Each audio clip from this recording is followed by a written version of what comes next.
किसके लिए काम करते हो तुम? बताओ।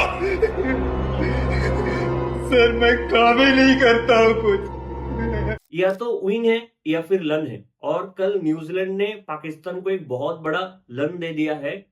यस इज ए 2-2, यानी आप 2 मैचेस पाकिस्तान को जीतना पड़ेगा ही पड़ेगा। यानी अगर संडे को पाकिस्तान इंडिया के साथ हार जाता है तो होस्ट नेशन टूर्नामेंट शुरू होने के 4 दिन बाद ही टूर्नामेंट से बाहर हो जाएगा। आप पाकिस्तान को चाहिए विन, आप लन से काम नहीं चलेगा। खैर पिछले 1 महीने में ऐसा कोई इंडियन यूट्यूबर नहीं है जिन्होंने ये नहीं कहा था कि पाकिस्तान के स्टेडियम्स तैयार नहीं होने वाले हैं चैंपियंस ट्रॉफी से पहले। चैंपियंस ट्रॉफी पाकिस्तान से शिफ्ट होने वाला है। मतलब इनके थंबनेल पे अभी भी लिखा है पुराने वीडियोस में। पिछले 1 महीने में इंडिया पाकिस्तान में एक भी मैचेस नहीं खेलेगा, बाकी 7 टीम खेलने वाला था। लेकिन सबसे कंसर्न कौन है पाकिस्तान के स्टेडियम्स को लेके? इंडिया के यूट्यूबर्स, जबकि इंडिया उधर जाने भी नहीं वाला था। खैर स्टेडियम्स तैयार हो चुके हैं और कल मस्त एयर शो भी हुआ है।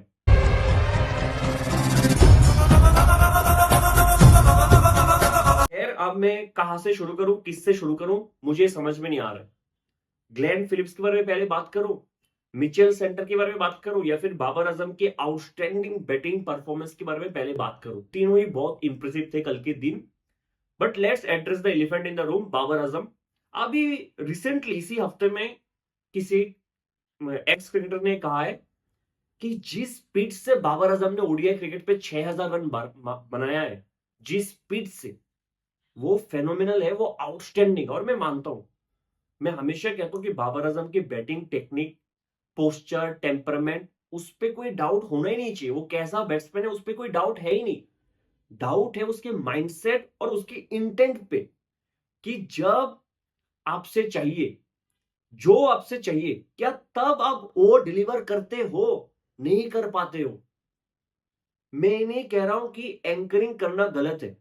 आप ओडीआई में एज एन एंकर बहुत अच्छा खेल सकते हो, लेकिन एंकरिंग का मतलब ये नहीं होता है कि एज मतलब आप एज ए टेलेंडर सिर्फ एक एंड से आपका विकेट बचा के रखो, वो एंकरिंग नहीं होता है। बाबर आजम ने बाउंड्री मारना तब स्टार्ट किया जब सब आउट हो चुके थे। आपने आपके पार्टनर्स पे, बैटिंग पार्टनर्स पे इतना ज्यादा प्रेशर क्रिएट किया कि उनके पास और कोई रास्ता ही नहीं था, उनको हर बॉल पे बैट घुमाना था। आप रिलैक्स करके अपना खुद का रन बना रहे थे। प्रॉब्लम इधर है। और इसलिए मैं हमेशा कहता हूं कि अगर जब कोई भी बैट्समैन का करियर खत्म होता है ना, आप उसके एवरेज और स्टेट्स से मेजर नहीं कर पाओगे वो कैसा बैट्समैन है।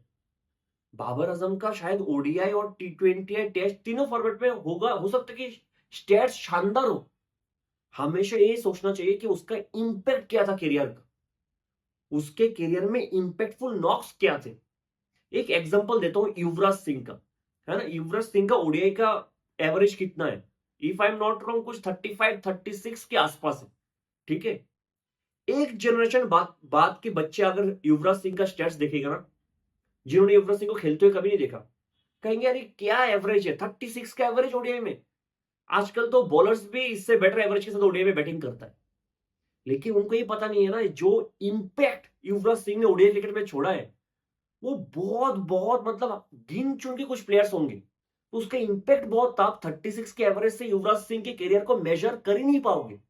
होगा बाबर आजम का एवरेज 56, 57, 58, लेकिन आप काउंट करोगे ना, आप अगर ये सोचने जाओगे कि कब आया था, कौन से सिचुएशन पे आया था, क्या वो मैच के वाइज परफेक्ट था, तो वो वैल्यू नेगेटिव में आएगा। इंपैक्ट बहुत ही कम रहा है बाबर आजम का अभी तक क्रिकेट में। रन जरूर बना रहा है, बैट्समैन खास है, मैं हमेशा कहता हूं बैट्समैन बहुत अच्छा है, लेकिन इंपैक्ट बहुत बहुत बहुत कम है। सेंटनर के एक फुल लेंथ बॉल पे स्वीप करते हुए आउट होता है, तब तक मैच ऑलमोस्ट खत्म हो चुका था जब बाबर आजम ने मारना चालू चालू किया था, एक्सेलरेट करना चालू किया था। वो क्या सोच के, कब, गेम अवेयरनेस था ही नहीं पूरी इनिंग्स पे, कैलकुलेशन कुछ था ही नहीं। 90 बॉल्स खेल के 64 बनाया है, 52 डॉट बॉल्स खेला है, 52 डॉट बॉल्स। आप सोच सकते हो क्या? पता है इतने डॉट बॉल्स किसको मतलब अच्छा लगता है कि वो इतना डॉट बॉल खेल जाए? जब उसके पास पावर हिटिंग गेम बहुत ज्यादा होता है, कि चलो मैं 90 बॉल पे 52 डॉट बॉल खेलता हूं, लेकिन 20 छक्का भी मार दूंगा 20 बॉल पे। या फिर 20 चौका भी लगा दूंगा। बाउंड्री आपसे लग नहीं रहा है, स्ट्राइक रोटेट आपसे हो नहीं रहा है। इतना मीन और सेल्फिश नॉक मैंने पिछले कुछ टाइम पे बिल्कुल भी नहीं देखा है। अगर बाबर आजम तब बैटिंग करने आता जब पाकिस्तान का स्कोर 50 फॉर 5 होता, तब आके एक ऐसा इनिंग्स खेलता कि मैच को डीप लेके जाना है, अभी खेलने जाऊंगा तो 200 भी नहीं बनेगा, तो एक अलग बात होता। लेकिन ऐसा लगा कि पाकिस्तान का कोई इंटेंट था ही नहीं मैच जीतने का। स्पेशली बाबर आजम का ऐसा लग रहा था कि मेन गोल है कि 50 ओवर तक बैटिंग करना है, 50 ओवर में 321 चेस करना है, वो गोल था ही नहीं। और ऐसा नहीं है कि बाबर आजम पहला बैट्समैन जो ऐसे बैटिंग करते हैं, मैंने क्योंकि बहुत बचपन से, अगर आप क्रिकेट को बहुत पहले से फॉलो करते थे, बहुत बड़े बड़े बैट्समैन रहा है जो इसी तरीके से बैटिंग करता था। और मैंने एक बार मेरे एक सीनियर से पूछ लिया था कि आपको क्यों लगता है कि ये बैट्समैन बहुत ही खास है, रन तो वो बना रहा है लेकिन वो सिर्फ अपने लिए बना रहा है। तो मेरे सीनियर ने कहा था इस टीम में हर एक बैट्समैन नल्ला है। मैं बताऊंगा नहीं कौन सा टीम है, कौन सा नेशन है।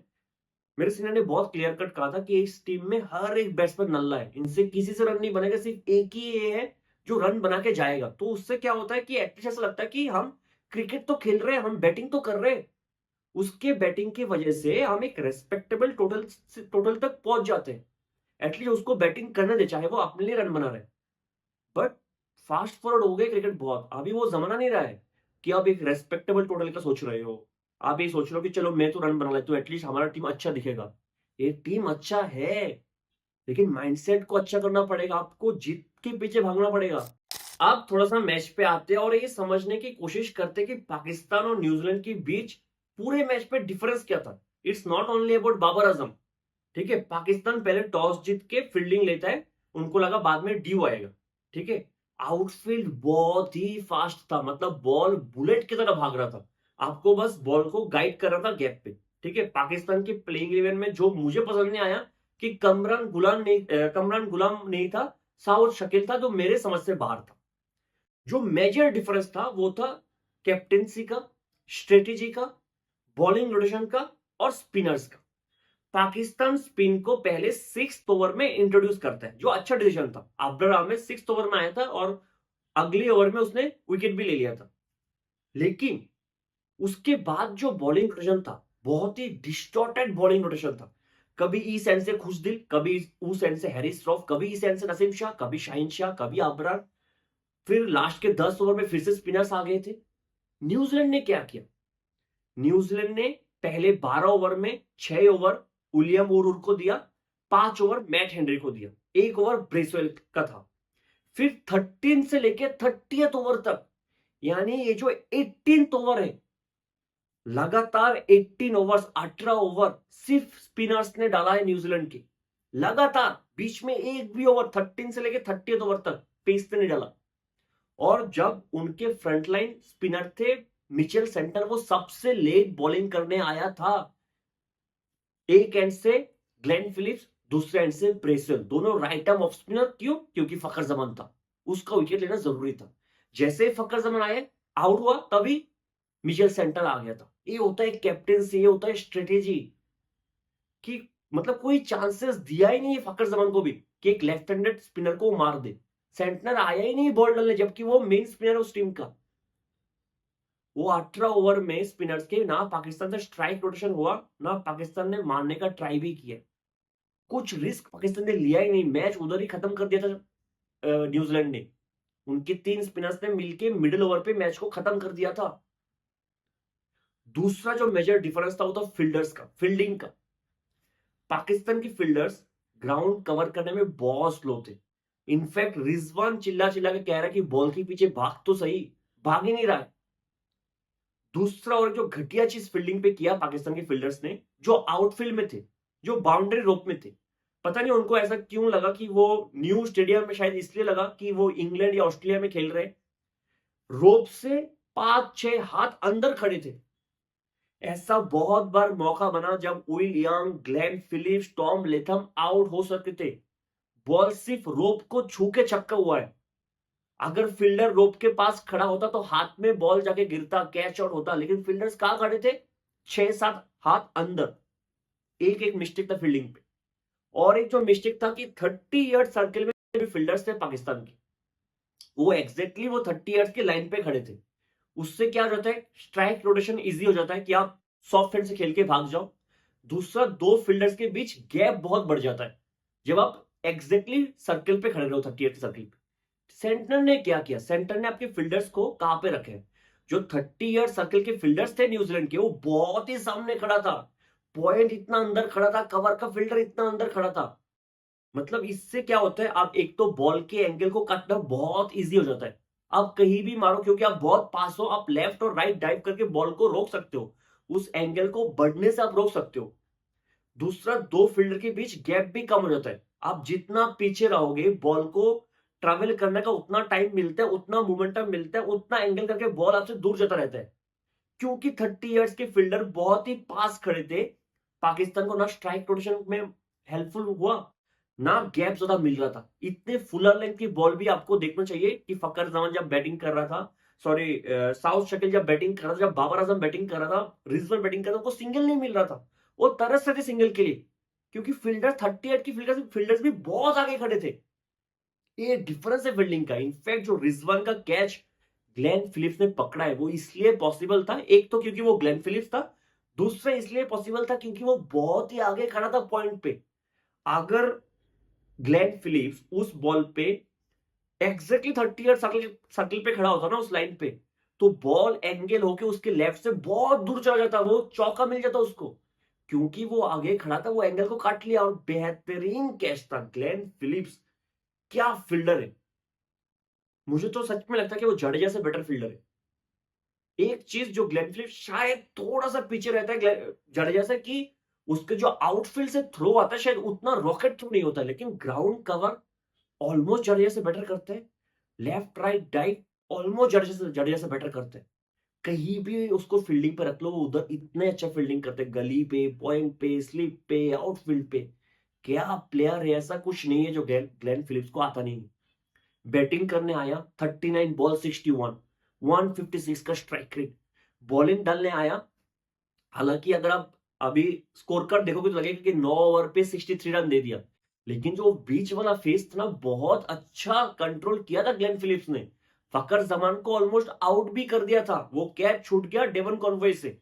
वरना ग्लेन फिलिप्स बॉल के साथ भी बहुत इफेक्टिव था। वो तो बाद में खुशदिल शाह और सलमान अली आगा ने उसको मार दिया, इसलिए ऐसा लगा कि 9 ओवर पे 63 दे दिया। बेहतरीन क्रिकेट खेला है ग्लेन फिलिप्स ने।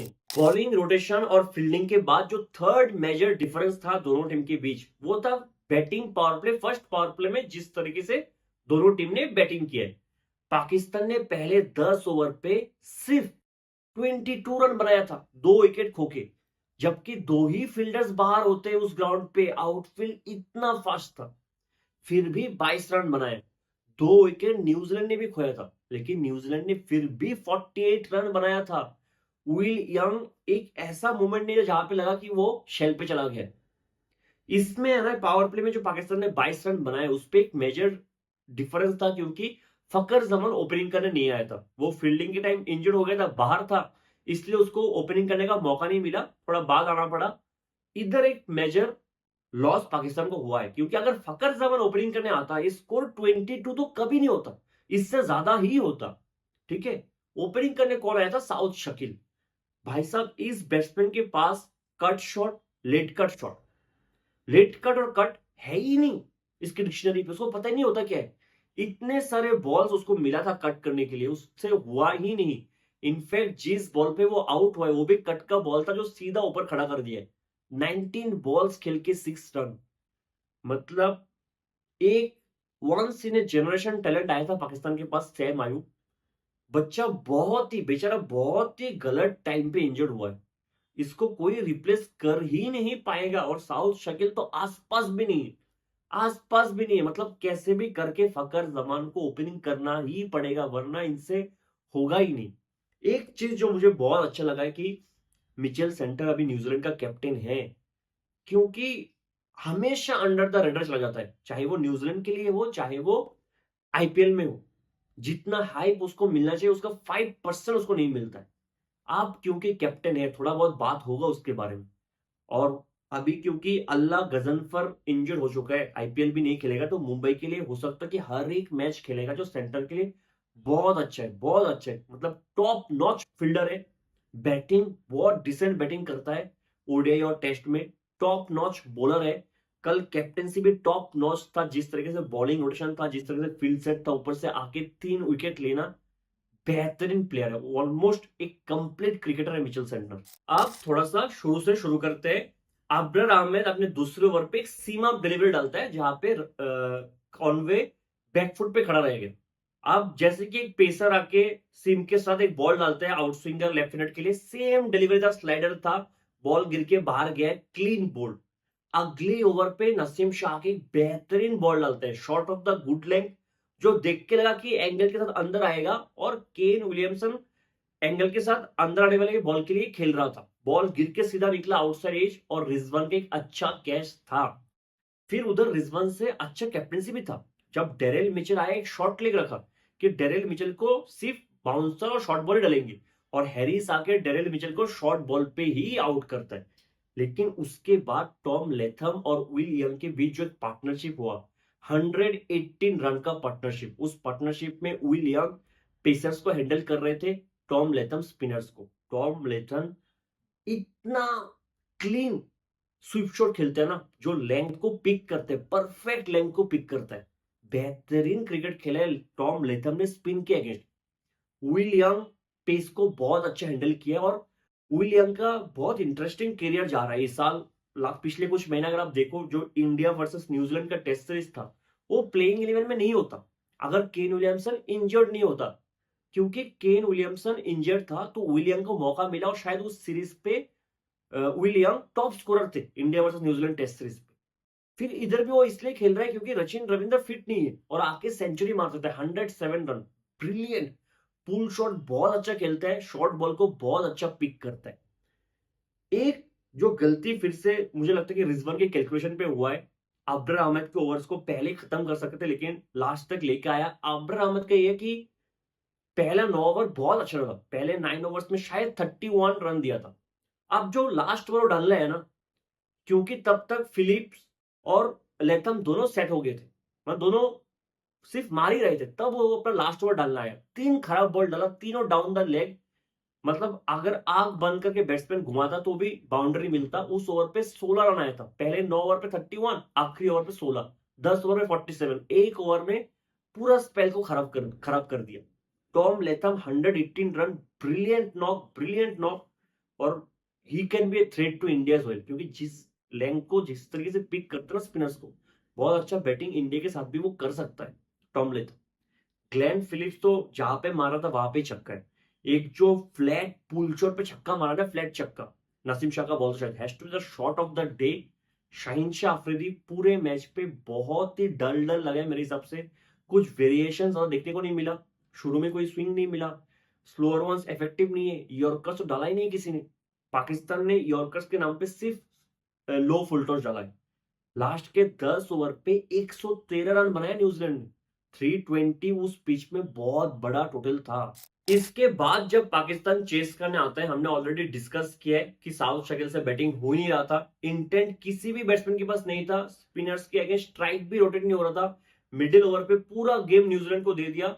एक सलमान अली आगा था जिसने अच्छा बैटिंग किया है। शायद मैंने इंग्लैंड वर्सेस पाकिस्तान वाले टेस्ट सीरीज के एक वीडियो में मैंने कहा था कि रिसेंट टाइम्स पे जो एक बैट्समैन है जिसका मैंने एक बहुत ही स्पेशल क्वालिटी देखा कि टेलेंडर्स के साथ बहुत अच्छा बैटिंग करता है, वो है सलमान अली आगा। बहुत ही इंप्रेसिव बैट्समैन है। उम्मीद है कि जितना आगे बढ़ेगा करियर में उतना अच्छा करेगा। एक खुशदिल शाह ने अच्छा बैटिंग किया, लेकिन फायदा ही क्या है, वो मैच तब तक निकल गया था। पाकिस्तान को बहुत कुछ चेंज करना पड़ेगा। एक तो इंटेंट और माइंडसेट में शिफ्ट चाहिए, बहुत पॉजिटिव इंटेंट के साथ आना पड़ेगा। दूसरा, हैरिस रॉफ बहुत ही प्रेडिक्टेबल है, उसको बेटर करना पड़ेगा। उसको सबको पता है कि हैरिस रॉफ या तो बाउंसर डालेगा या फिर फुल लेंथ डालेगा, बहुत ही प्रेडिक्टेबल है, सिर्फ पेस से कुछ नहीं होता। तीसरा, रिजवान को एक लंबा इनिंग्स खेलना पड़ेगा, रिजवान लंबा इनिंग्स खेलेगा तभी पाकिस्तान जीतेगा। चौथा, शाहीन शाह अफरीदी को पावर प्ले में विकेट लेना पड़ेगा। फिफ्थ, फील्डर और फील्ड सेट अच्छा होना पड़ेगा। ये सब अगर एक साथ अच्छा होगा पाकिस्तान के लिए, तभी पाकिस्तान कुछ अच्छा कर सकता है। उम्मीद करता हूं कि संडे को एक टाइट फाइट मैच देखने को मिले। मिलते हैं अगले वीडियो में, तब तक के लिए जय हिंद। बाबर आजम मैं तेरे होटल आ रहे हैं, जूतियां मारन, मैंने तेरे रूम का नंबर पता लग गया, पहुंच होटल तू, मैं आ रहा हूं, नहीं आ रहा, गड्डी कट। ताला काट